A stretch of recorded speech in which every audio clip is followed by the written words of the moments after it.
Bonsoir à tous, merci d'être là, c'est On ne va pas se mentir. On parle ce soir du Front National. Le Front National, voilà l'ennemi, c'est ce que dit Manuel Valls, mais en désignant ainsi la cible de ses attaques et en revendiquant la stigmatisation du Front National, le Premier ministre en fait-il trop dans la perspective du scrutin départemental? D'ailleurs, comment le Front National est-il devenu le centre de toutes les attentions, un peu comme si ce scrutin devenait un référendum pour ou anti-FN?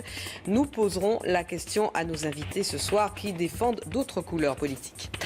La carotte et le bâton ou l'art de la synthèse par François Hollande, alors que dans les colonnes du journal Challenge, il explique qu'il n'entend absolument pas changer de cap ni de politique. Eh bien, le chef de l'État reçoit ce soir une délégation de députés frondeurs pour les rassurer, les câliner, leur donner la sensation d'être écoutés. Et puis, une nouvelle attaque personnelle de l'opposition contre Christiane Taubira resserre un peu plus les rangs du gouvernement derrière la garde des Sceaux. Isabelle Guinaud, première adjointe au maire UMP de Juvisy-sur-Orge, dans l'Essonne, sans étiquette, a estimé que puisque Christiane Taubira vient de Cayenne, où il y avait un bagne, elle pourrait bien y retourner. Manuel Valls et François Hollande ont exprimé leur indignation. Pour nous en parler autour de cette table et parler aussi de leur propre thème, leur propre combat dans la perspective du scrutin départemental, nous recevrons Isabelle Bordry. Bonsoir. Bonsoir. Vice-présidente de Nous Citoyens. Corinne Lepage. Bonsoir. Présidente de CAP 21. Marc Fesneau. Bonsoir. Vous êtes Bonsoir. secrétaire général du MoDem. Et Raquel Garrido. Bonsoir. Bonsoir. Porte-parole internationale du parti de gauche. Vous pouvez également réagir via Twitter avec le mot dièse ONVPSM. Mais je précise que ce soir, nous avons une version réduite dont on ne va pas se mentir en raison du match de foot et de la mi-temps et de l'expertise de Pascal Praud et de ses invités à propos du match entre Chelsea et le PSG, ou plutôt entre le PSG et Chelsea ce soir. Alors on va commencer par ces attaques à l'égard du Front National, cette attaque frontale menée par Manuel Valls depuis une quinzaine de jours. Il considère que l'ennemi de la démocratie finalement dans ce scrutin, c'est le Front National. Il a indiqué sa peur que la France se fracasse contre le Front National. Et ce matin, la garde des Sceaux, Christiane Taubira, affirmait que le Front National n'est ni un parti républicain ni un parti démocratique. Écoutez ce qu'elle en disait et puis on écoute la réaction de Nicolas Dupont-Aignan. Il ne suffit pas d'aller aux élections pour être un parti républicain. Il faut accepter d'abord les valeurs de la République. Je conteste aussi bien sa nature républicaine que sa nature démocratique. Je les conteste toutes les deux. Et je le démontre. Il ne suffit pas de profiter, de venir parasiter les avantages et les protections de la République pour être républicain. Alors, est-ce que la ministre de la Justice est allée trop loin? Est-ce qu'elle exagère dans son propos? Pardon, j'ai écorché votre nom tout à l'heure. Est-ce qu'on fait mal en mettant comme ça le Front National au centre du jeu? Oui, parce que je pense qu'on nourrit un système qui s'auto-nourrit d'une certaine façon, où c'est vrai que le système médiatique en parle, mais c'est vrai que le Premier ministre y contribue largement, puisque depuis 15 jours, c'est la tactique qu'il a choisie. Moi, je considère que c'est quand même un peu un aveu d'impuissance, et un aveu d'impuissance de tous ceux qui en parlent dans ces termes-là. Alors après, parti républicain ou parti démocratique ou pas, il y a des lois et des règles dans le pays. Et dans la République, c'est un parti qui aujourd'hui est autorisé. Il y a eu des partis qui avaient dérivé, ils ont été interdits. Malheureusement, ils prospèrent. Mais moi, c'est sur le champ démocratique et républicain que je le combat d'une façon radicale.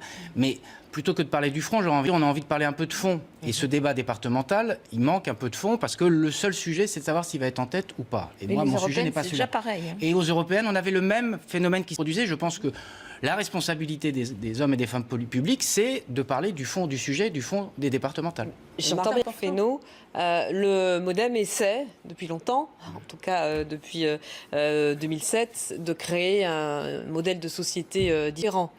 Que proposez-vous là pour les départementales qui pourraient motiver les Français et les ramener vers les urnes? Il faut reconnaître que le cadre de réflexion sur les départementales est un peu brouillé d'abord par un de scrutin qui a changé, qui apporte quelque chose de positif, disons-le quand même, c'est que la parité va effectivement s'appliquer dans les départements et que ça va participer de la respiration démocratique. On va voir entrer des tas de gens nouveaux, des tas de candidats nouveaux, et les femmes seront autant présentes dans les conseils départementaux, puisque c'est comme ça qu'ils s'appellent qu'avant, que les hommes.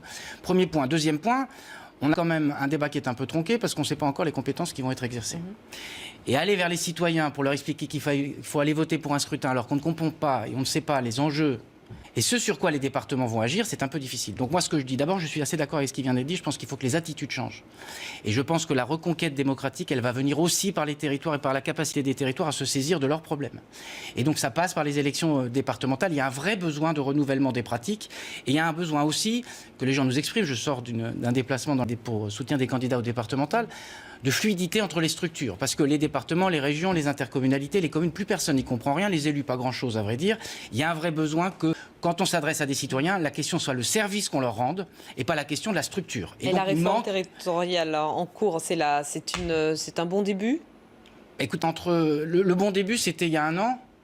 Et on atterrit quand même dans une espèce de flou artistique complet.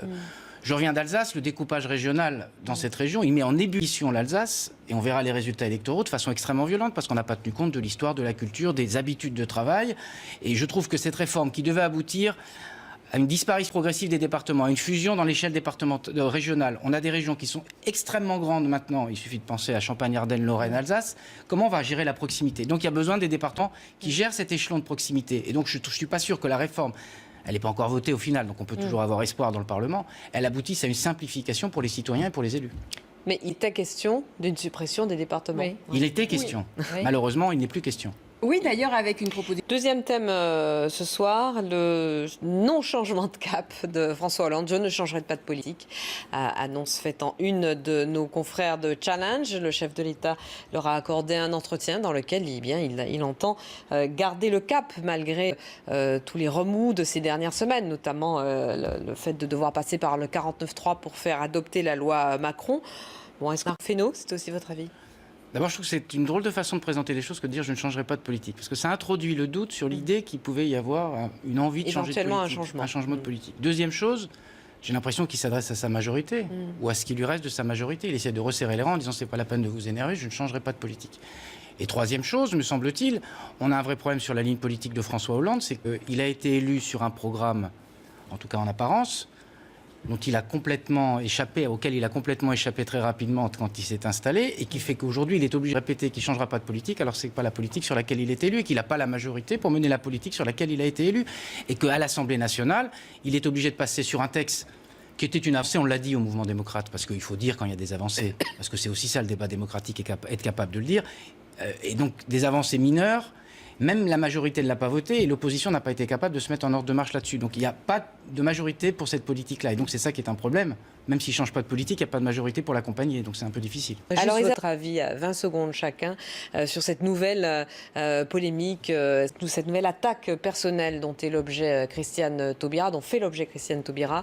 Isabelle Guinaud, adjointe au maire de Juvisy-sur-Orge dans l'Essonne. Elle est sans étiquette, adjointe au maire UMP, qui dit cette ministre qui vient de Cayenne, là où il y avait le bagne, et qu'elle reparte là-bas, vu qu'elle a toujours détesté la France. Une réaction très rapide. Marc Fesneau, en 20 secondes aussi. Comme le mot qui a été employé, mais moi je l'emploie dans l'autre sens, c'est détestable. Cette façon de parler et de débattre est une façon détestable. C'est ce qui alimente aussi, d'ailleurs, l'antagonisation dans le pays, c'est ce qui alimente l'abstention. Donc il faut que ces gens qui parlent comme ça, parce qu'en plus le monde de tweets fait qu'on est obligé de des petites phrases et on pense que c'est intelligent, en quelques signes, de faire quelque chose pour pouvoir parler de soi. Et je trouve que cette façon de parler de Christiane Taubira est absolument détestable.